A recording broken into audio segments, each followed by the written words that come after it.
Hey guys, what's going on? This is Fred2266 here. Today I'm going to be reading Chapter 5. Shut up, FimFiction, and your 24 new notifications. What? What are you people doing adding stories? I'm in too many groups, man. But it's good because it gives me more stories to read. But I gotta turn the beeping off one of these days. Anyway, going to be reading Chapter 5 of Family. It's been a little bit since I read this chapter of this fan fiction. It's good. So, why not? This one's a little bit longer than chapter 4, but I feel like reading, so read I shall. Chapter 5 is called The Gift. This story is by Darthlink22, and let's get started. Aloe and Lotus counted Rarity among their most frequent customers, and Twilight came in often enough that her presence wasn't really noteworthy. Applejack, however, was a special occasion.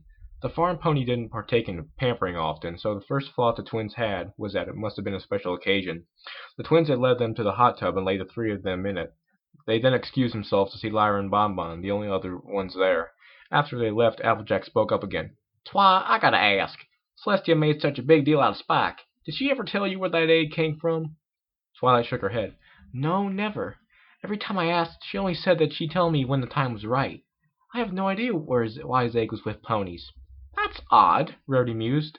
"Why would Celestia keep something like that from you? Or from him?" "Well, she never really kept it from Spike," she muttered. "He never really asked where he came from before the migration. He always just kind of accepted that he ended up among ponies. I guess he didn't really care to be more like a dragon after he found out how some of them acted." "Well, speaking of the migration, how did Celestia feel about him leaving like that?" Rarity asked. "It's kind of strange. Celestia actually came down to Ponyville when she heard. She was quiet about it, so no one pony else saw her. She was upset with me until I told her we were watching him. She was more worried. She told Spike that she would answer all of his questions when he was ready for them, and told him to be patient." Both of her friends looked a bit surprised at this. "So, the princess is hiding something?" Twilight shrugged. "I don't know if hiding is the right word for it. I think wherever Spike came from, it's a big deal politically." "Do you think he was kidnapped?" Rarity asked, sounding a little alarmed at the possibility. "Rare, don't be ridiculous. The princess would never even think about doing that." "I really don't think it's that bad," Twilight agreed. "Still, it got me worried about what's going to happen to Spike after I'm gone. You know, even more than I already was." Applejack shook her head and gave a sad smile. "You'd be worried even if he was just a pony. Trust me, I worry about Apple Bloom all the time. Wonder if me and Big Macintosh are raising her right. Still, I have to say, this whole political business is a bit bigger than anything we have to deal with." Twilight gave a weary sigh, leaning up against the tub. "I really don't like talking about this, and with how little sleep I got last night, it's worrying me out more than usual." "Hey, you brought him up, Sugar Cube." "Indeed. You seem to want to talk about Spike." The Lavender Unicorn blushed. "I guess I'm just worried about him. I'm sorry." "Not at all. How about you tell us a happy story about him?" Twilight smiled, leaning back against the tub. Twilight looked over her books once more, taking in the oh my god. Oh, wow. I'm so fried, my brain. Relevant history. Star Swirl's early theories were a bit sketchy, and had some been disproven, but they made for some fascinating light reading. She was jerked away from her books when she heard a light scraping sound, as if something with claws was running across the floor. She looked up and glanced over her suite, seeing nothing out of place. The noise had stopped, leaving her room in silence. Shifting nervously, she returned to her tome. A few moments later, the scratching started up again, only closer. She whipped her head around, trying to find the source. "Spike!" she called. She looked around again. "Spike, if that's you, I swear—" "Rah!" Spike yelled, leaping onto the bed and tackling Twilight. "Spike! What are you doing?" she demanded, though amusement was creeping in her voice. The dragon playfully wrapped his arms around her neck. "I'm a knight. I'm a-gonna take you down, you mean old manticore." The purple unicorn gave a faux gasp. "Manticore? I happen to be a lovely young mare, you—" "Ah!" Spike squeezed his arms together tightly around Twilight's neck, slightly choking her. "I caught you! What you gonna do about it?" Twilight answered that question by picking Spike off her back with her magic. Gently setting the book aside, she plopped her charge in front of him. "Now the manticore has you, and you know what manticores do to knights they catch." Spike's eyes widened. "What?" No, no! Giving a devilish grin, the unicorn dug her hooves into the baby dragon's ribs. Immediately, the young reptile burst out laughing, squirming around in an effort to escape his caretaker's grasp. He experienced no such luck, as Twilight's magic kept him very much in place. I have you now, Sir Spike! Roar! This is awkward to read, she said playfully before bringing her head down to blow a raspberry on his stomach. Ah, now it's getting even more awkward. Ow! Stop while you're ahead, girl! He squeaked and giggled, trying to form words. Cut it out! Manticores don't tickle. You're gonna be more than tickled in a few seconds, brother. They do when the knight attacking them's a cute little fella. Now she's flirting with him. Ew, this is so wrong! Twilight laughed, placing an extra sloppy kiss on his forehead. Will you quit? God! Ew, gross! The dragon laughed. Twilight kept assaulting his forehead and cheeks with kisses, ignoring his laughing in protest.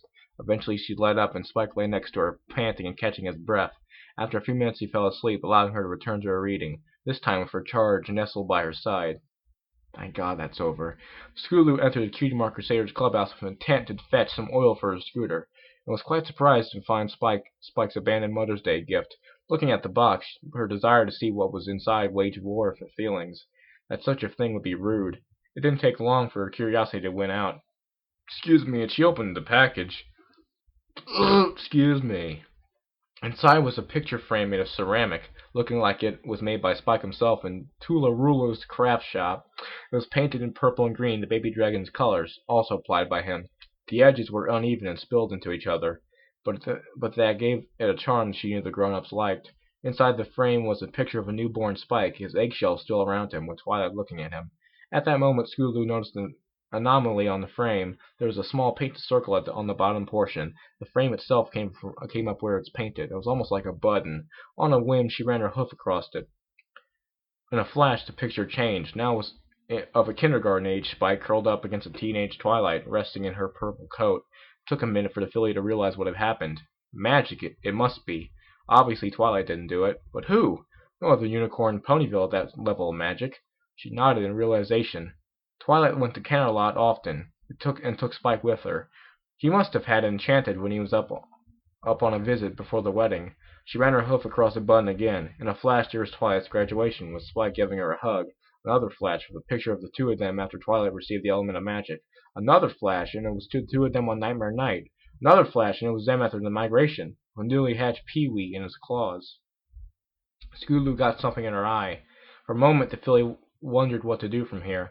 It was clear from the gift being here that Twilight hadn't gotten through to him, and part of her wanted to just take it to the Golden Oaks library and place it right in Twilight's hooves. Spike was being an idiot, and the whole thing needed to stop. On the other hoof, her fellow Crusaders were against the idea, at least for now, and she didn't feel like upsetting them. She sighed.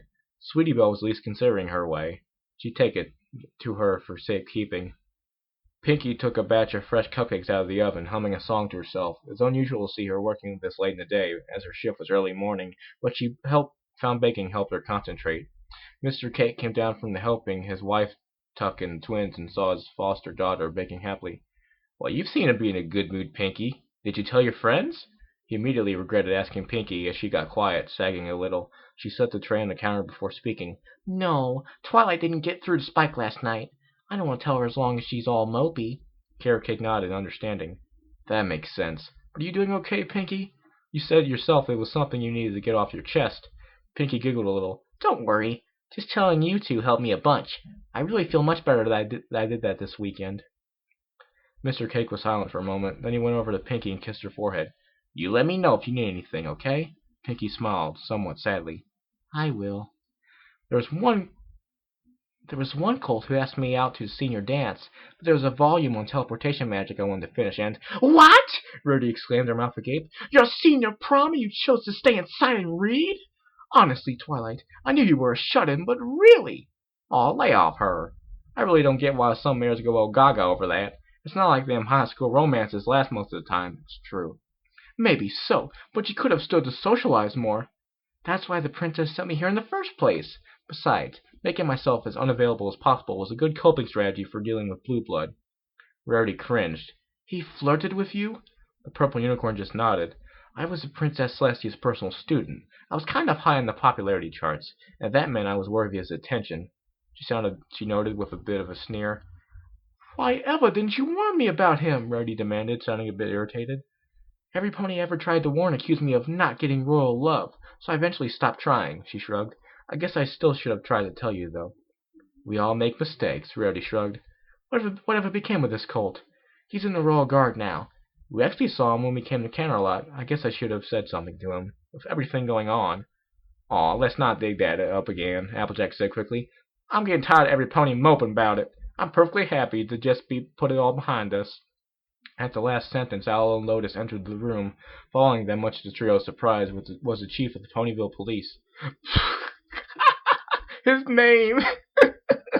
Chief Bookham! Twilight asked, surprised. What's going? The Blue Unicorn ignored Twilight and looked at Applejack. Oh, should I give him Chief Wiggum's voice? I can't really do it. What position did you finish in at the last running of the leaves? The cow pony was flabbergasted. What? Answer the question, Bookham said sternly. Face scrunched in confusion, she answered, I tied with Rainbow Dash. For the last, she grumbled, a faint blush on her cheeks. Nodding, he turned to Twilight. What's your position during the winter wrap-up? Team organizer, she answered unhesitatingly. She wanted to figure out what was going on, but figured she'd play along until Rarity was asked her question. It was Aloe who spoke to Rarity. Who did you make your last big sale to? Hoity-toity, he ordered a new set for his spring line.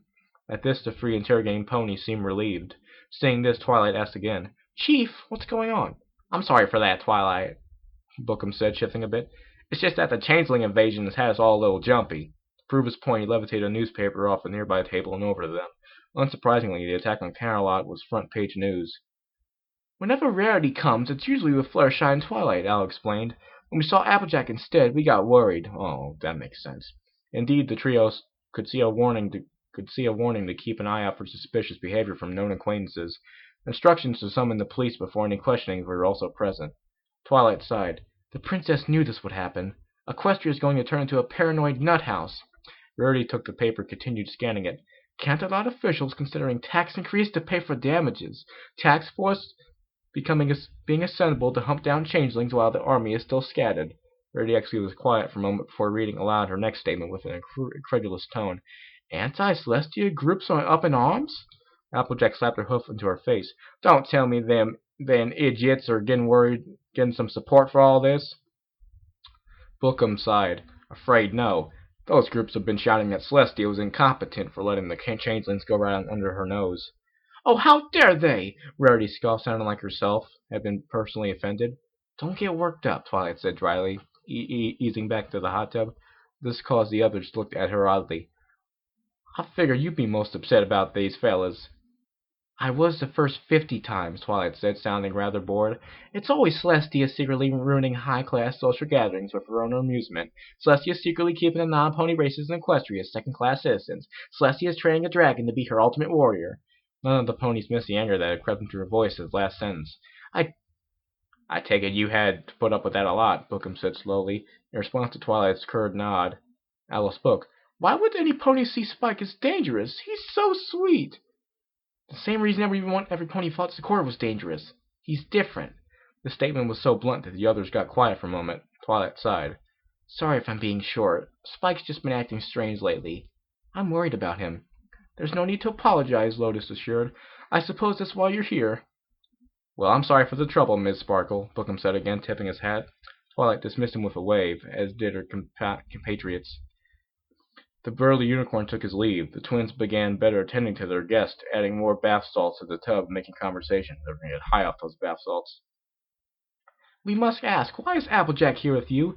It's so unusual when you're not all coming as a group. Is there some special occasion? It ain't none special, the farm pony discussed. Not really. We actually came to ask you to something.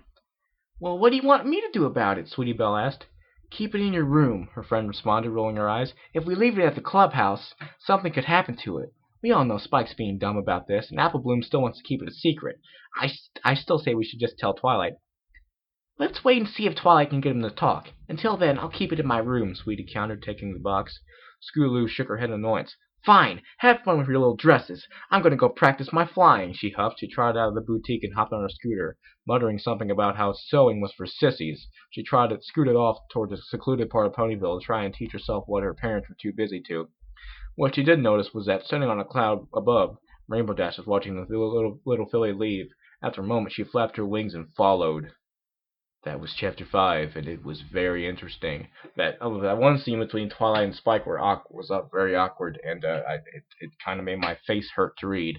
I've been watching way too many of the awkward reviewers' commentaries where I start using the phrase "face made my face hurt." Yeah, but he's a great commentator, so I can't help it. You also check him out. Yeah, awkward reviewer. Actually, he's Mr. Awkward Reviewer now. That's where most of his pony episodes are now. If you're too lazy, I'll give you a link, but he's really funny. Perverted, but I like that because I'm perverted too. So I guess, well, how long is chapter 6 of this thing? Oh, 3,000. Well, I don't feel like reading that much. I'm so lazy. Oh my god. Luckily, none of these chapters are over 5,000 words, so it's a pretty short story. I guess I'll find something else to read. Okay, see you then, I guess. Don't know what it'll be, but it'll be something.